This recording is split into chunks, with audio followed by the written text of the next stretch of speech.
Hello guys, வாங்க evening snacks, ஹெல்த்தியான snacks என்னென்னு பார்க்கலாம். நான் ராகி சேமியா கொஞ்சமாக எடுத்து தண்ணியில் வாஷ் பண்ணிக்கிறேன். தண்ணியில் நல்லா வாஷ் பண்ணிவிட்டு அந்த தண்ணியை வடிச்சிருங்க.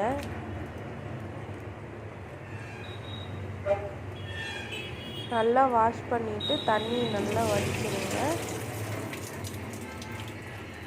வடித்து வெட்டி இட்லி பாத்திரம் இருக்குது பார்த்தீங்களா, பிளேட்டு, அதை எடுத்து அதில் ஃபுல்லாக வச்சுக்கோங்க. ரவுண்டாக அப்படியே உதிர்த்து விட்டு வச்சுக்கோங்க. வச்சு விட்டு லைட்டாக மேலே தண்ணி தெளித்து விடுங்க. ஏன்னா அப்போ தான் வேகும்போது ரொம்ப ட்ரை ஆகாமல் கொஞ்சம் ஈரப்பதத்தோடு இருக்கும். அதனால் நீங்கள் அலாசின தண்ணியை கீழே ஊற்றிட்டு மறுபடியும் லைட்டாக சேமியா மேலே தண்ணி தெளித்து விடுங்க.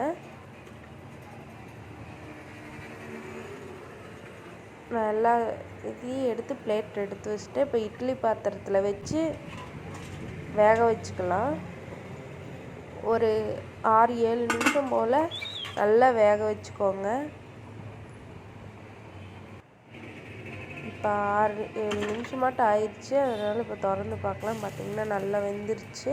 இப்போ நம்ம வெளியே எடுத்துக்கலாம்.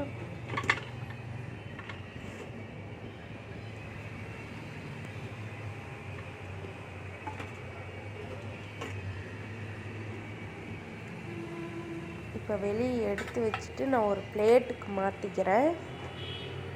பார்த்திங்கன்னா சேமியா நல்லா வெந்துருச்சு. நசுக்கி பார்த்தாவே நல்லா வெந்துருச்சு.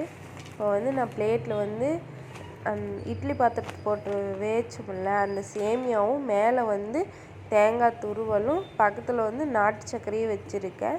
இந்த காம்போ சூப்பராக இருக்கும், ஹெல்த்தியானதும் கூட. குட்டீஸ்க்கெலாம் நீங்கள் வீட்டில் செஞ்சு கொடுக்கலாம்.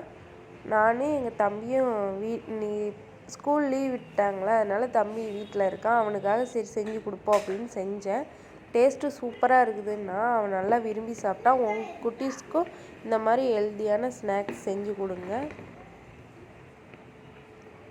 இப்போ இது மேலே நாங்கள் லைட்டாக நாட்டு சர்க்கரையை தூவி விட்டு சாப்பிட்டா, தேங்காய், நாட்டு சர்க்கரை, சேமியா 3 வச்சு சாப்பிட்டா சூப்பராக இருக்கும். இந்த வீடியோ பிடிச்சிருந்துச்சின்னா சப்ஸ்கிரைப் பண்ணுங்கள். வீடியோ பார்த்ததுக்கு ரொம்ப தேங்க்யூ.